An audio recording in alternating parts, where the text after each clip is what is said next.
জামায়াতের secretary general মিয়া গোলাম পরোয়ার বলেছেন, পার্বত্য চট্টগ্রামকে আলাদা করার ষড়যন্ত্র বাংলার মানুষ রুখে দেবে। জামায়াত ক্ষমতায় এলে পার্বত্য চট্টগ্রামের সব সমস্যার সমাধান করা হবে।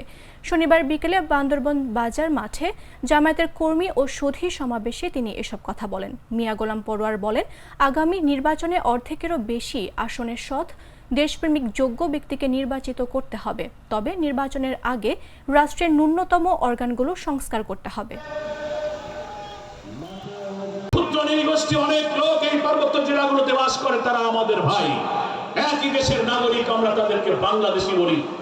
মুক্তিযুদ্ধের বীরত্বপূর্ণ সংগ্রাম সাহসিকতার মধ্য দিয়ে আমরা এই স্বাধীন সীমানা অর্জন করেছি। কিন্তু একটি আন্তর্জাতিক চক্রান্ত, একটি আন্তর্জাতিক গোষ্ঠী পার্বত্যবাসীদেরকে বিভক্ত করে আমার এই ভূখণ্ডকে আমার মানচিত্র থেকে আলাদা করতে চায়।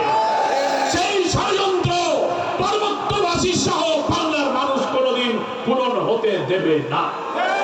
এই জন্য কোনো বিভেদ নয়, কঠোর হতে হবে। সেনা অফিসারকে হত্যা করা হচ্ছে। এখানে শিক্ষা, চাকরি, ভূমি বিভিন্ন ক্ষেত্রে একতরফা বৈষম্য করা হচ্ছে। কি বলেন, ঠিক কিনা? এর পিছনে অনেক চক্রান্ত আছে। আমাদের দেশপ্রেমিক সেনাবাহিনী সহ দেশের অখণ্ডতা নিয়ে যে দেশি বিদেশি ষড়যন্ত্র, সেটা আমাদের রুখে দাঁড়াতে হবে। সব শ্রেণীর মানুষের সমান অধিকার নিশ্চিত করতে হবে। জামায়াত ইসলামী ক্ষমতায় আসলে ইনশাআল্লাহ পার্বত্য এলাকার এই অশান্তি দূর করে শান্তির সুবাতাস আমরা প্রতিষ্ঠিত করব।